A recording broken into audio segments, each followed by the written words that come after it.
Dr. Rima, we're back. Welcome back to the second half of the Dr. Rima Truth Reports. You know, I was thinking during the break that we don't do this for money. We do this for love. We do this for love of you. I don't know you, but I love the fact that you're alive. I love the fact that you have the right to make choices about your life and how you want to treat your body and what your freedom means to you. I love the fact that you agree with me about vaccines or you disagree with me about vaccines, that you understand that chemtrails are a genocidal part of the agenda, or you think that that's insane. I love the fact that we have that vigorous capacity to engage in our lives. But there are people who don't. The globalists, the depopulationists, they have a very different thing that they love. They love their own dominance, and they love nothing else. They're psychopaths, perfect psychopaths. The Natural Solutions Foundation is devoted to the principle that you own your body. I own mine, and we are all entitled to make the decisions about what happens to those bodies that we choose to make with a free flow of information and with absolutely untrammeled opportunity to select from all the available choices. That's what the Natural Solutions Foundation was created to preserve and protect, and it's what we're about today, 10 years later. In the course of doing that, we've chosen a lot of options to move that ideology forward, including a teaching farm in Panama, which is a unique and interesting place. That teaching farm is situated so that people from lots of different places around the world can learn how to raise food without chemicals. And we raise coffee there. We raise a certified organic coffee crop every year. The new crop is in, and it is spectacular. So what do we do with this coffee that we raise so lovingly?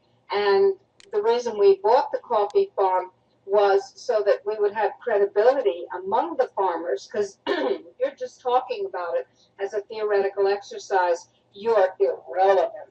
And we wanted them to know that we knew what we were talking about by doing it. So what do we do with it? We give it away.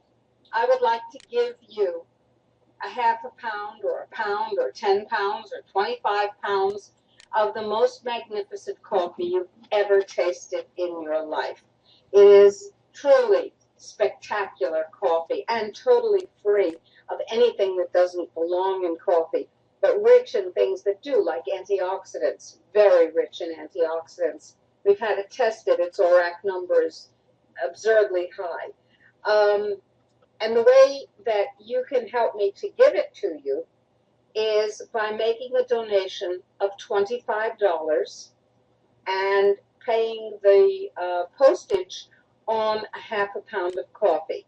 Make a donation of $50. We'll be happy, and pay the freight, the shipping. We will be happy to send you 2 half-pound bags. I promise you, if you're a coffee lover, or if you know coffee lovers, this will be the most spectacular way of supporting your freedom that you ever encounter. This is Health Freedom's own coffee. If you're not a coffee drinker, that's okay. You can just donate to us. To make sure you have your coffee, you can either go to our coffee website, www.valleyofthemooncoffee.org or .com, valleyofthemooncoffee.com, or you can go to our main website, which is Dr. Rima Truth Reports, DRRIMA, truthreports.com. And under donation, you'll see, when you click on it, a button that allows you to make a coffee donation. You can make any kind of donation. You can make a money donation, or you can make a coffee donation. But whatever you do, remember that health freedom is not free, and the battles are being waged because they are raging. But meanwhile, while we fight for our freedom, we can do it over a cup of spectacular coffee. valleyofthemooncoffee.com. Now, It, I can't emphasize too strongly that food that is poisoned will kill you. Food that is poisoned will diminish your vigor and your vitality. And it's up to us to make sure that we don't put food that is poisoned into our body. There are other things that can make us sick too. Our guest is Tony Hughes, who practices natural medicine in Dublin, Ireland. And while Ralph is in New Jersey, and I am in Chile, Santiago de Chile, Tony Hughes is in Dublin, prepared to talk to us. Welcome to the Dr. Rima Truth Reports, Tony. Thank you, Dr. Rima. Are you a coffee drinker? Yes, I am. Well, I'm sorry that you don't have a cup of Valley of the Moon coffee in front of you, because you'd be having an even better time than I hope you are right now. I will. it's good coffee. It really is. And you know, folks, when you go to valleyofthemooncoffee.com, right on the top of the page, there's a link to a little video of our last trip to the coffee farm, which was back in July of last year. We have an opportunity to say hello to the people who work there and check out the new solar panel and look at the plants. And I think you'll enjoy the video. So Yeah, it's really cool. Yeah. I love organic coffee. I would be getting some. All right. Good. Tony, tell us what you do, where you do it, and why you do it. Okay, I live in Dublin, Ireland. I specialize mainly in identifying what's causing people's problems. If people come to me with all kinds of medical issues, so I identify what are the factors that are causing their illnesses, whether it's the environment, whether it's infectious, whether it's stress, spiritual issues, emotional issues, whatever. What I've learned over the years is that there's so much in our environment that is the cause of disease. This was expressed very well by Dr. Reykjavik in Germany, who developed the theory of homotoxicology. And that whole theory has been cast aside and ignored by conventional medicine. Nowadays, the vast majority of problems that I see, I can identify that there is a toxic problem involved in practically all of them. It may not be the only problem, but it's in practically all of them, yet it is not addressed. It is not acknowledged. It is ignored. And the techniques that Dr. Reykjavik and others developed, like Dr. Wall also in Germany, to identify the causes of these problems, it's been ignored. It's been cast aside, as I say. So, Tony, I'm going to ask you to back up a moment and take our listeners with you into the concept of homotoxicology. I agree with you. It's an enormously important part of understanding and therefore curing conditions that diminish people's ability to enjoy their lives. But I think it's worth defining it. well, the word means poisoning to mankind. And the theory is that we are biological systems that can function perfectly well. But if we get some toxic problem, that results in inflammation. And most of the symptoms that we start off with, whether it's a cough, a skin rash, and many of the inflammations, that is the body's mechanism of dealing with the problem. So the problem starts with that reaction. If that is allowed to proceed by a biological process of elimination, because most of these reactions are eliminations, whether it's through the lungs, skin, urine, or whatever, the body is trying to get rid of it, aided, of course, by temperature in the body, fighting off infections, and so on. Another part of the theory is that the microbes are part of that process in terms of ridding the body of poisons. Now, if that process is blocked by the use of synthetic drugs, that means that the actual process is blocked, the cause of the problem goes deeper, it goes deeper into the cells and results in more pathology. So You you're may get- saying, for instance, that if you have a fever and you take aspirin to suppress the fever, that you're actually interfering with the body's own ability to deal with the problem in its own health-inducing manner. And you're creating the terrain, or you're preparing the terrain for more illness. Do I have that right? That's correct. The body is not stupid. The body does what it needs to do. Exactly. And you know, These oh, go ahead, I'm sorry. antiemetics, antibiotics, anti-everything, just interferes with the body's natural process, which we've developed over millions of years. How long is pharmaceutical medicine in operation? Well, that's an interesting question. And you know, Tony, we have a grand example of exactly what you just said, and it's a lesson that Dr. Rima gave us a number of months ago when she talked about the famous 1918 flu pandemic, which killed more people than World War I killed, and some 50 million Yes. people. And it was, of course, the time of the introduction of aspirin. And as Dr. Rima pointed out, the use of the aspirin by especially by the American soldiers who were coming down with the flu and being shipped over to Europe, suppressed the fever for a while, and then 2 weeks later, what happened, Yes. Dr. Rima? 2 weeks later, when the immune system's own response, the fever, which the virus would not have been able to survive, was suppressed. The virus had been replicating quite happily in the non-feverish lungs, and suddenly previously healthy, typically young people keeled over and died, drowning in their own secretions caused by the inflammation response of the virus in the lungs, that the body would have been able to fight off perfectly well and avoid had the suppression not taken place. And indeed, one of the great tragedies of pharmaceutical medicine. Exactly. And it's the rediscovery of the type of medicine that Tony is talking about, which will enable us to avoid that mistake again if we can just be heard by enough people. I'm sorry, Tony, you were speaking. That's a good example.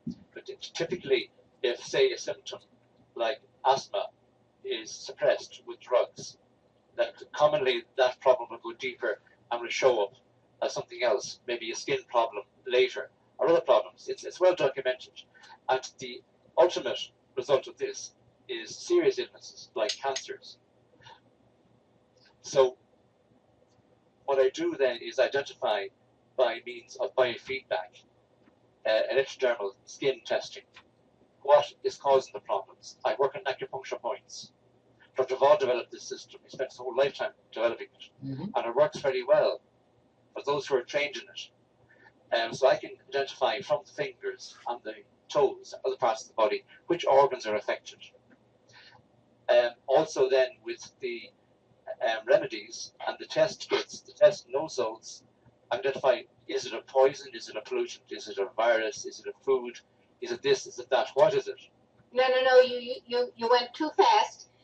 Once again, you use the term nosode, not once again, but you use the term nosodes, and once again, I just want to make sure, this is so important, Tony, that I want to make sure our audience can come with us on this this intellectual journey, even though they may not know the lingo. So take us back and tell us what a nosode is and how you use it to identify what's ailing the patient.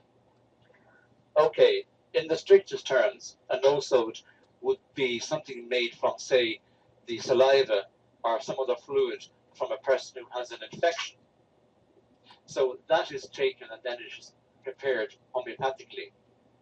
And with the process of preparing that and energizing it, that nosode becomes a stimulation to the body to fight off the problem. Mm-hmm. That's the principle of homeopathy. Right, like cures like. That, yes, but that nosode that's created in that way can also be used as the test instrument, the test vial. Now, that idea can be extended to homeopathics made from poisons and pollutants and everything, you see. It can be used both as the treatment and as the tester. Mhm. to identify what is the problem. And people in the United States automated these processes whereby a scan can be done where the body's reaction to thousands of different antidotes or nosodes is run, and you can get a probability from that of what is causing the problems. Then you can verify it with testing the acupuncture points. Yeah, Dr. Ball discovered a very interesting principle called medication testing. Do you know what that means? I do, but I think it's very important that you go through it so our audience is with us 100%. Yes. Dr. Val was testing a patient one day, and they broke for lunch, came back to continue with the testing, and Dr. Val noticed that the readings he'd taken earlier were all different. So this was strange for him, so he investigated and discovered that the patient, during the lunch break, had gone and got some medicine and put it in his pocket. So that patient's energy field had changed completely with the medicine in the pocket. He took the medicine away from him, and the readings went back to what they were originally. So he realized the body reacts to the energy of the medicines, the remedies, and conversely, the pollutants and poisons. So from that, he developed this system of being able to identify what's causing the problem, where is it, what is the remedy. It's a powerful system. It's ignored.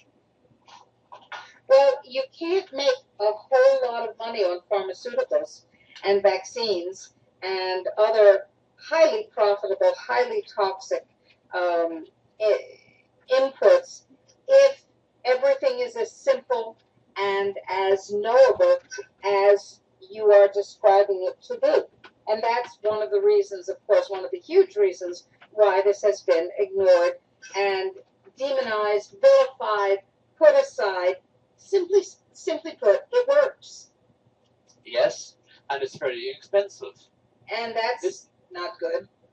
No, this is based on the principles of the body's reaction to homeopathics, which indicates that homeopathy works, but it's very inexpensive. And in fact, I know a doctor in Italy, a very nice man. He's an MD, but he works entirely in natural medicine. And he has developed and done research on the homeopathic preparations of pharmaceuticals. Mm-hmm. Is this Dr. Maximo Citro? No. No, another one. Okay. Some very interesting work going on in Italy right now with by MDs. Well, what he has done is he has done big studies using the homeopathic preparations of the drugs, and it works the same as the drug without side effects.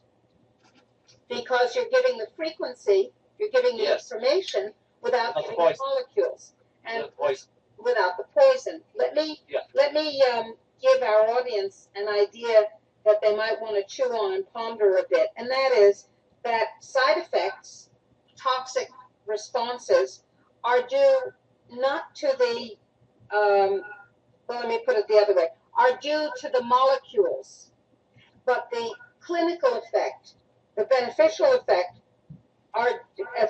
are due to the frequencies. Right. So if you can take away the frequencies and take away the molecules and leave only the frequencies, you can get the effect that you want without the toxicity. And homeopathy is one way to do precisely that. Exactly. And so is radionics. It's another way to do it. Yes, another nice way. And I mentioned Dr. Citro. Both Dr. Rima and I read bits and pieces of his latest book, which is precisely about that, and very brilliantly shows those effects. A lot of this research is going on. Our friend Dr. Tiller out on the West Coast has done some very interesting experimentation with these sort of frequencies. And it is true that in the past, since the passing of Royal Rife, a lot of research has gone on, and I think it's finally beginning to have an effect on the way people view the health process. At least I hope it is. At least in our circles, it certainly is. The people who listen to this radio program and whatnot. Yes, I see more and more. My patients years ago always went to the medical doctor, And recently I find they tell me, well, I didn't go to the doctor. I don't get any benefit. It's only drugs. So it's changing here in Ireland anyway. Is homeopathic treatment covered in Ireland? It has been for many, many years in the UK, and now, of course, that's under attack. But is it covered there? By insurance. The By insurance yeah. companies will pay for it. Wow. Wait now. Yes, they will. Not for the remedies. They will pay for the consultation. Ah. Oh, that's interesting. Yeah, well, the remedies are expensive. Happily, the remedies are pretty cheap. Yeah. Yes. So, Although these days, specialized nutrition remedies, they're no longer cheap, because these companies that make them have to go through a very rigorous procedures, paperwork, testing, and all the rest of it. So it's no longer a cheap operation to make natural medicines. They're very much controlled. Oh yes, that's interesting. That's very true, Tony. And you know, in my other guise as a consultant in the natural products world, I've recently been working on just those sort of issues, and developed a 194 point checklist of what vitamin manufacturers have to do in order to keep up with the new good manufacturing practices. And so I was doing, in fact, I was doing a virtual audit earlier today, where I was in New Jersey, but my eye was in Arizona at the manufacturing facility that our good friend Dr. Ed Group has in Arizona. And we went through, and they have a very nice operation. Dr. Rima, you'll be happy to hear, since we are working with Dr. Group's organization on Dr. Rima's Green Gold. Yes, we are going to be turning our wonderful coffee into an amazing, powerful extract. But that's another matter. Okay. So your patients come in and you assess them with Dr. Gold's techniques, and you assess them with medication testing, and then? Well, from my experience now, I generally can tell where the problem is coming from, the pollutants, the poison. And I teach everybody now how to test for themselves where the source of the trouble is. It's a kind of kinesiology test. I call it the balance test, where persons can learn to test by themselves alone. Test their foods, test their clothing, test whatever, test everything and anything. Okay. It requires a bit of practice, but it's important because there's so much toxins now, especially with the likes of the herbicides and the elasting chemicals, the spandex, which is causing huge amount of trouble. People need to be able to test themselves, and even the organic foods, they're not all free of toxins, because the organic growers think are having trouble because a lot of the water is poisoned from agriculture, so it's very difficult. So people have to test these things themselves. And then of course there is the 900-pound gorilla in everyone's room, namely Fukushima, and what it's doing to the food supply in the northern hemisphere, and what it's doing to our health. It's I think the statistics are beginning to show the Fukushima bump, if you will, in the death rate, among other things, and so the natural means to health that were freely available in the world are no longer freely available. Water, air. This is. Yes, well, Dr. Ken Rolla will talk about techniques to deal with that. We've had him on, yes. Dr. Rolla on our show.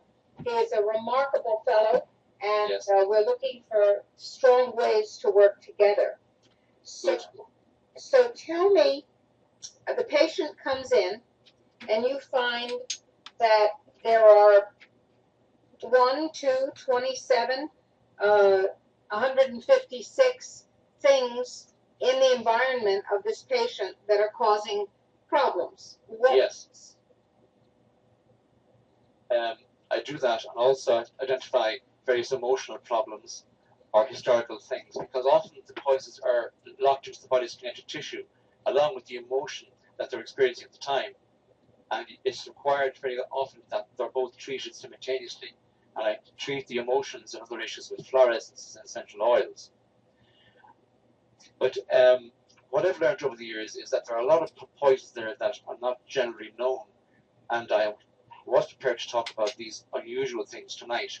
Yes, I'm hoping you will. Please do. So I'll start with something that's caused trouble for so many people, and it's disruption to trace mineral function by chemicals in spandex, lycra, and the herbicides. Now, it's a bit of a story here. I noticed some years ago that a lot of patients showed disturbance to their mineral function.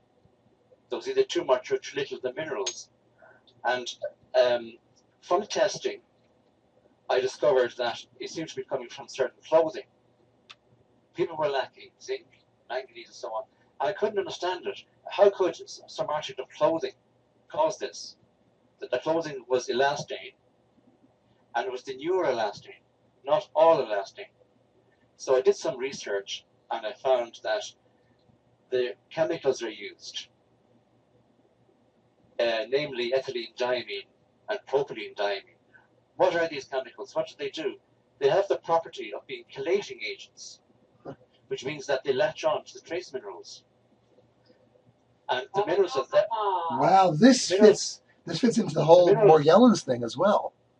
Very interesting. Minerals are there, yeah, but and testing may show that they're there, but the testing won't distinguish between those that are bound up with chemicals and those that are freely active, unless you do biological testing, which is not done these days. It's very expensive. It's all chemical analysis. So this was a revelation to me, and it was about 2007. There was a new process patented for making elastane, these thermoplastic elastomers, as they're called. And there has been an explosion in the use of these materials in recent times. And some people are really very, very sick. And I see people with terrible muscle pains and aches, exactly in the places on their bodies, like their pelvis down to their ankles, or their shoulders, exactly where they're wearing the elastane. Right. It's called spandex in the US. Right. This is very interesting. I have a question for you. The process that was patented, was it by any chance a nano process, a process using extremely fine particles? Not to my knowledge. Not your knowledge. Okay, I just thought I'd see where this fits into the toxins that are coming at us. General Burt, the president of our foundation, Tony, identified what he calls the 5 genomocidal technologies that are literally tearing apart our genetic heritage. And Dr. Rima, looking at those, defined what she calls genome disruption syndrome, which is the symptoms complex that develops from the existence of these 5 technologies, which I'm sure you can guess which ones they are without us discussing which ones they are. And so what you're telling us fits into the approach that Dr. Rima has been developing in her role as a doctor, as a teacher. And this is really appreciated. We're having and let me take a moment to let people know where they can go to a site and download a free ebook and a free self-test to find out whether you do have a disrupted genetic material situation at this point. You can go to www.gds, that's G for genome, D for disruption, S for syndrome, GDS-therapy.com. And you can download the material there and check for yourself whether this is in fact happening in your body. If you have any health problems, the likelihood is high that it is. If you don't have health problems and you find that you do have a disrupted genome, you're heading toward health problems, and you really want to know what to do to prevent it. I'm sorry, Tony, we interrupted your flow. Go ahead. No problem. Yes, Ralph, these chemicals, they're volatile chemicals, and I think they are coming off the garments as the garments age. Mm-hmm. And this became apparent because I had a patient come to me regularly, and she had an elastane garment, didn't appear to cause trouble, but she told me that somebody in the household put it on the dryer, at too high a temperature, and suddenly she couldn't wear it. So apparently it was a breakdown of the material resulting in the release of the chemicals. And to add to your comment about the genomic effects, the ethylene thiourea is made in the body from these chemicals, and this has teratogenic effects. So these chemicals can cause this kind of trouble as well. Mm-hmm. That's in the notes that I gave you. You can see the references there. Right. Yes. So we're talking about chemicals that seem to have nothing to do with health, those that create our clothing, our synthetic wonder clothing. And Yes. certainly it has a lot to do with our health. And what you're saying is that the micronutrients that are the most essential or that are most essential for our health, well-being, enzymatic function, these micronutrients are being disrupted by the gases outgassing or coming off the clothing. Why can't we smell these gases, Tony? Well, I can't smell them, but I know some of my patients tell me when they go into a big store full of clothing that they have to get out of there. You see, they don't necessarily have a strong smell in these chemicals. And of course, we're talking about trace minerals. So trace quantities, yes, of these chemicals can cause the disruption. It's a stoichiometric principle. The minerals I find disrupted commonly are zinc, copper, manganese, iron, chromium, iodine, and selenium. And they're all very important. Between them, they have hundreds of functions. And I think one thing that's important to stress is that people don't realize a lot that both excess minerals and a lack of minerals can have the same bad effect. That too much iron, for instance, is toxic. Too much chromium is toxic. It's a trace mineral, but too much is not good. There is this principle that is not recognized enough in medicine. Absolutely. What you're saying is, as you would say, and we wouldn't usually colloquially, spot on. I'm hearing what makes sense and what is clearly a reality. I happen to be trained as an environmental physician in addition to my more customary training. And so this is familiar to me. The spandex is new information to me, but not surprising because rugs and curtains and car seats and so on make tremendous problems for people who are sensitive to them and make tremendous problems for people who don't know they're sensitive to them as well. So yes. Please continue. Yes.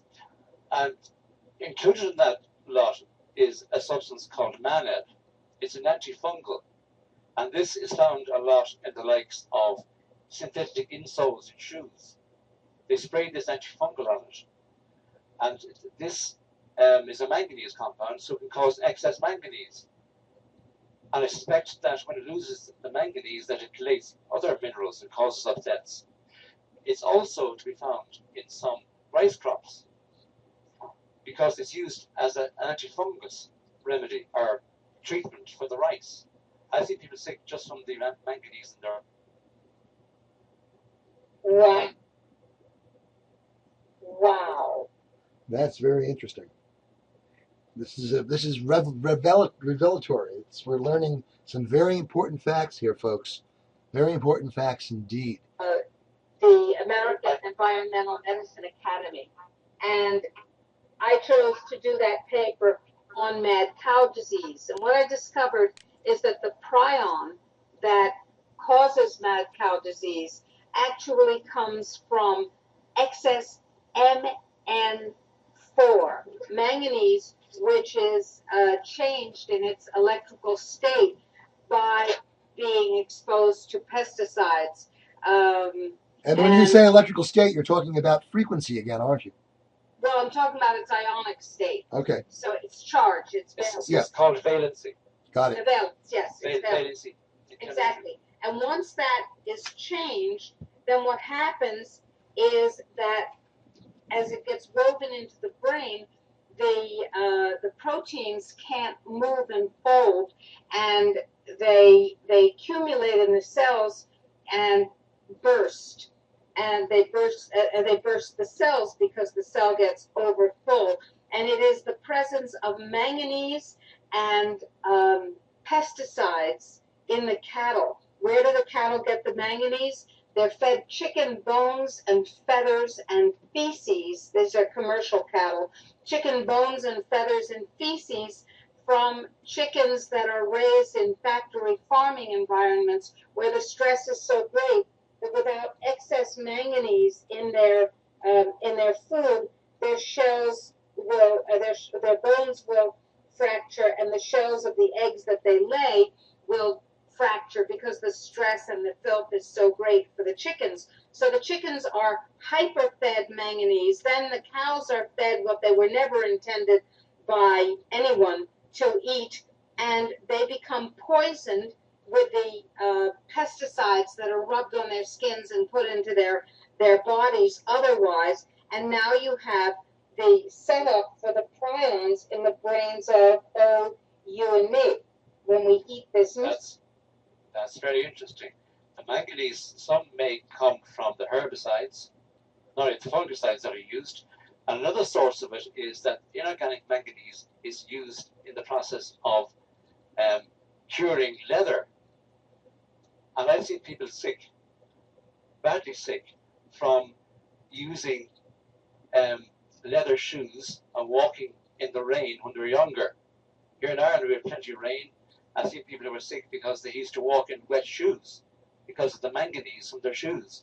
Wow. Interesting. And the chap in England, a farmer who was, I think his name was Purdy, who was doing research on this, he linked it with the tanning industry, where they're using manganese sulfate, I think, inorganic manganese anyway, to treat the actual leather. So these are the things that are ignored in conventional medicine. Disruption to the minerals is so important. So when you have patients and you discover these particulars, what do you do for them? I give them the antidotes, which will be nutritional, homeopathic, herbal, maybe fluorescent essential oils. I determine through the testing what they need. I identify where it's coming from. I teach them to identify where it's coming from and to avoid the actual source of the problem. And I send them away for 2 or 3 months, depending how bad their problem is, gets to come back and check them again. Just to check progress, see is the poison gone, is the inflammation gone, are the organs functioning better? And it's a process. Actually, I call it human archaeology, because often when I clear some person's problem, they come back to me, I find some new problem, a deeper problem. And so it can go on, depending on their age, it can go on for some time where you're unearthing problems all the time, and you're clearing it, and they get gradually better and better. Human archaeology. Tony, how frequently do you find that people are able to become completely well and continue living in this very, very toxic environment? That's a difficult question. The first thing is that most of my patients who come to me, I don't hear from them again. I often hear afterwards, years later, that so-and-so is doing very well. Now that's a very difficult one because I don't follow them up. I can't follow them up. I don't have time. But quite a number, a good number, gradually get better. Those who come back to me repeatedly, they get back to full health. Some of them, I know they improve. And very often it's a key toxin, like mercury in the fillings is very serious, or thallium from their fillings, or some other very bad poison that's causing most of their trouble. If that's dealt with, then constitutionally they can deal with most of the rest of it. I'll keep them informed about what I'm finding about the elastane problem, about the glyphosate problem, and all of this. So I keep them informed, and if they follow what I'm indicating to them, generally people stay fairly well.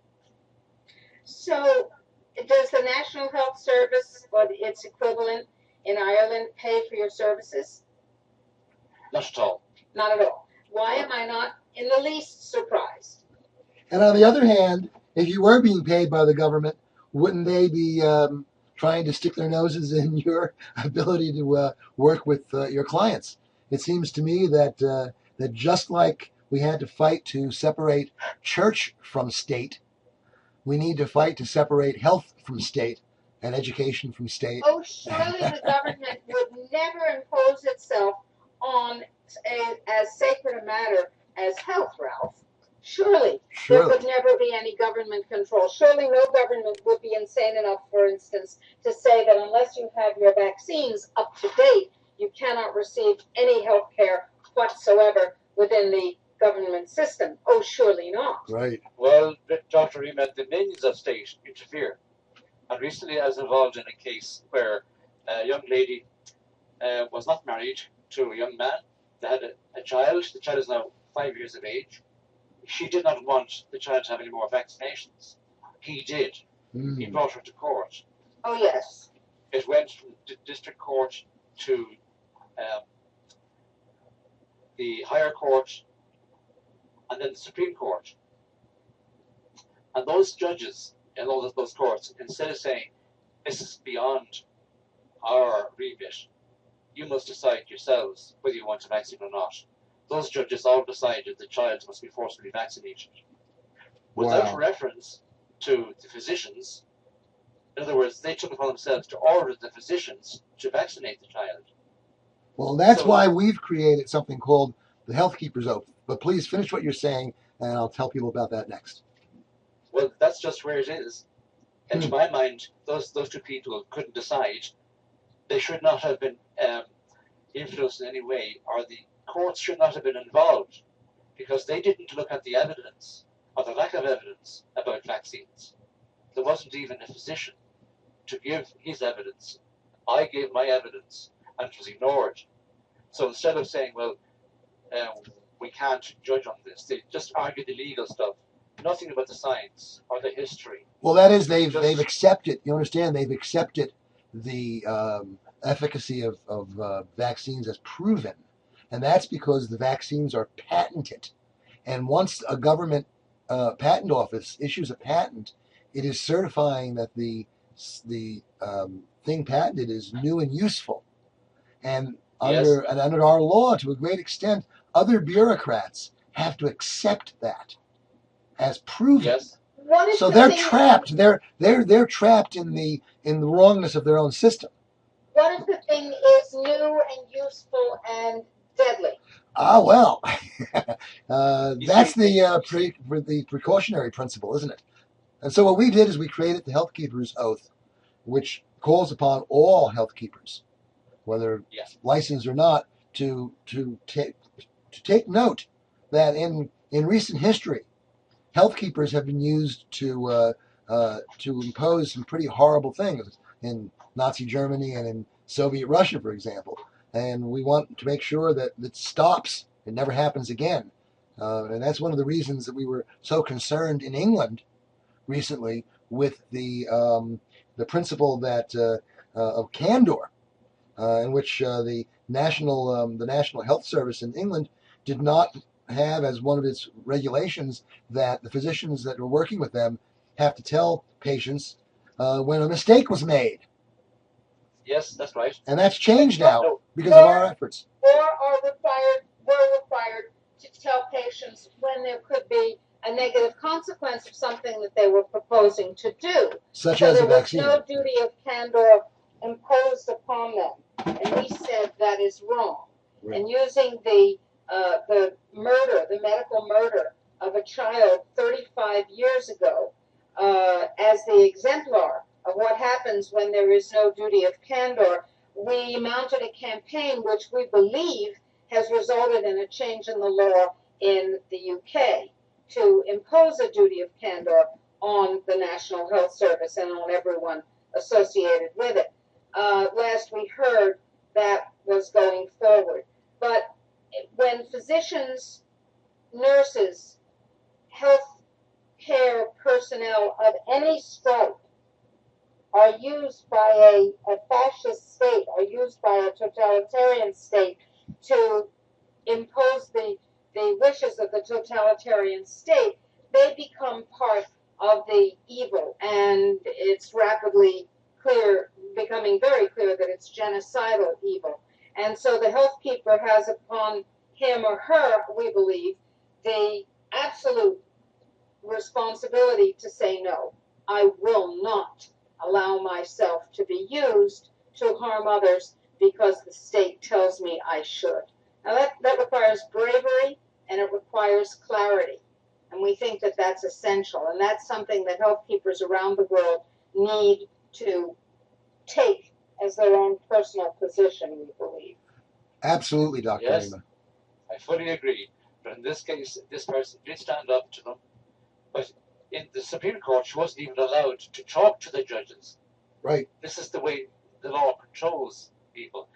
The Yes. High Court judge, I argued the principle of precaution, and he just said the question of whether vaccines are safe or effective or whatever is a huge question. And he said, we can't deal with it in the court. So it's just ignore that. Then the Supreme Court went on to look at the law. That's medicine for you. That's a law. Well, that's cowardice for you. It's a Because lack. I believe that any judge, especially a Supreme Court judge, can say we have to consider the meaning of the law. At least I believe that that is their responsibility. Yes, well, they didn't. So I'd like to go on Yes, and talk please. about more. In fact, more I should unusual. tell you both that we are about 10 minutes, 10, 12 minutes before the end of the program. Wow. Yeah. So we'll Okay. interrupt you again. Go for it, Tony. Well, I can talk about one more item that's interesting. Molybdenum is an important trace mineral. It's important for about 5 liver enzymes. Now, I've known since I started this work, my teacher told me that molybdenum can come from petroleum. The source of it is actually a catalyst is used in the desulfurization of petroleum, which has molybdenum in it. And this catalyst disappears. You have to keep replenishing it. So it means that some molybdenum compound is in petroleum products. Now, interesting story. About 25 years ago, when I started this work, I came across a young nurse in Donegal here in Ireland. She was very seriously ill. She was paralyzed, but it wasn't neurological. Being a nurse, she had been checked out thoroughly in the hospital. They couldn't figure out what it was. She couldn't do her final exams. So my testing showed a roaring strong reaction to molybdenum. So I questioned her in detail. What are you doing? Are you taking skin creams? Are you have any connection with petroleum? No. But what was wrong was that she was put in a house by the hospital at lodgings where there had been a spillage of kerosene on the carpet. Wow. And the place was stinking with kerosene. Nothing was done about it. So she was picking up this compound, molybdenum, and if it poisoned her, when she was detoxified, then she recovered completely. So a lot of people are getting slow poisoning with candle burning, with Vaseline, with the white paraffin amalgam.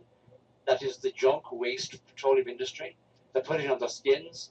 They're using it in medicines, like creams for eczema. They're using it in steroid creams and other creams putting on the body. As you well know, paraffin amalgam is a commonly used compound.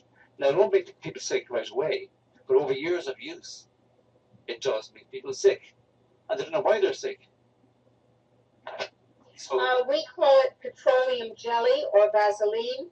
Folks, we're talking about that white stuff that people rub on babies' bottoms to yes, change their diapers and keep them from having diaper rash. Not a really good idea, folks. Not a good idea. yes. And also candles. I tell people to use candles made from plants or beeswax. This is a sinister, insidious kind of poison that builds up and people get very sick from it. It's important for those who have got sensitivity to sulfur dioxide. Yeah, the likes of burning sulfur or wines, because one of the enzymes that is activated by molybdenum is a sulfotransferase. Oh, and it also can cause cancer. There's an enzyme, dinitrogenous reductase, yes, Yes. which is for the metabolism of nitrosamines, and they're very toxic and cause cancer. So molybdenum is important for that, and also it's important for sulfide oxidase. So if you're having trouble with sulfuric acid, you can't tolerate your wine that has sulfuric acid in it, well then that's what's wrong. Understand what Tony is saying is if you screw up the enzyme that detoxifies something, that something will continue to become more and more and more toxic in your body. For instance, nitrosamine causes cancer. If the enzyme that detoxifies it is inactivated by this poisoning, then nitrosamine is going to give you cancer. That's what he's saying. Yes, exactly. Another important pollutant that's not very much understood is cobalt. Now, this, of course, is the constituent of vitamin B12. So even an excess B12 injections can be toxic. Other symptoms of this problem is polycythemia, bone hyperplasia, trouble with the thyroid gland, and damage to the pancreas. It also interferes with superoxide dismutase, which is the enzyme which clears out reactive oxygen species, harmful waste. So it's common for people who have a sensitivity to this that they are poisoned by their genes. Cobalt blue dye in the clothing. There are some families, there runs of families, who have a sensitivity to this. They can't tolerate this dye, and they have chronic digestive trouble and chronic muscle aches. You may have come across this, but it's not well known. Another source of cobalt is some dentures that are used. Some denture materials have got a cobalt material to give it a colouring. And if that's not stable, that cobalt leaches out and can cause terrible trouble. So we're talking about many, many, many ways to become very, very ill. Yes. Now, people will say, well, why is all this legal? Why is this permitted by the government? Well, how would you answer that, Tony? Well, some of what I'm telling you is not generally well known. People can't complain about it if they don't know about it. Doctors can't treat it if they're not trained in it. They can't test it if they aren't trained to test for it.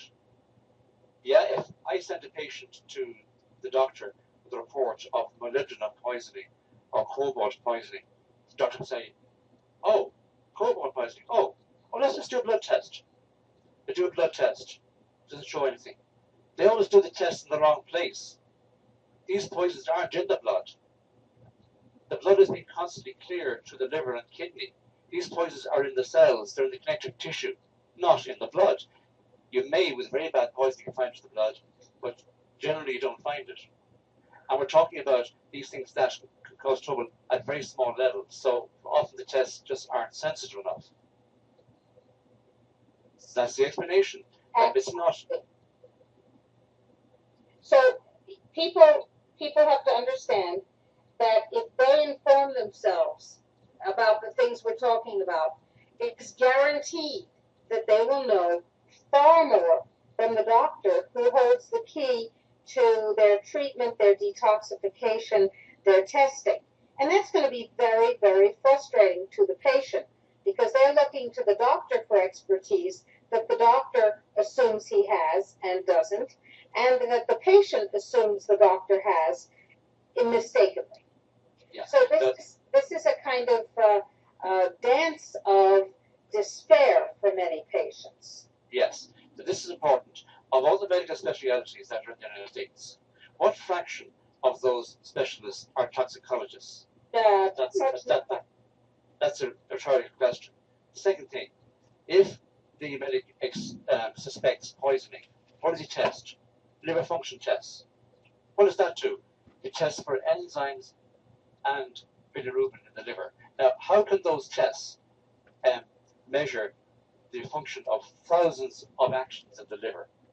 Indeed. That should be called a liver pathology test, because the liver can suffer up to 70% dysfunction before those tests show anything. So people are constantly told, your liver's fine. There's nothing wrong with you. There's no poisoning there. This is what they're told. Very interesting. Everybody that I test shows trouble with the pancreas and the liver. Those two organs are sensitive to these poisons. But the blood tests will rarely show it. Rarely show it. Well, Tony Hughes, this has been a fascinating and extraordinary program. Dr. Rima, we have a very short time left. If you would like to say some closing words, thank you. Thank you, Healer Hughes. We appreciate it. I would like to thank you for what must be a very lonely journey that you take in order to serve your patients. I know how it is in the medical community. I know what bringing new information forward does to your reputation and how savage that response of the pharmaceutical mafia can be. So first of all, I want to thank you on behalf of the people that you've been serving. And I want to invite you to continue sharing your information with us. In fact, if you would like to publish articles or observations or clinical case studies in not terribly technical form on with us in our newsletter that lay people will be reading to help increase the level of understanding and penetration of this, we would be very pleased to publish your work, your letters of observation, your cautions, and your findings. Thank you, Dr. Rima. I have actually written a report on the elastane spandex problem and also on the glyphosate herbicide problem. That's a huge one. Please share those with us, and so we can share them with our. I will. Our I will. Yes, absolutely. It's been a pleasure giving this talk. Thank you for the opportunity. Oh, thank you. Thank you for your time, and thank you for your decades of dedication, Tony. Our guest, Tony Hughes, natural medicine practitioner, Dublin, Ireland. You are listening to the Dr. Rima Truth Reports, and you have just heard truth.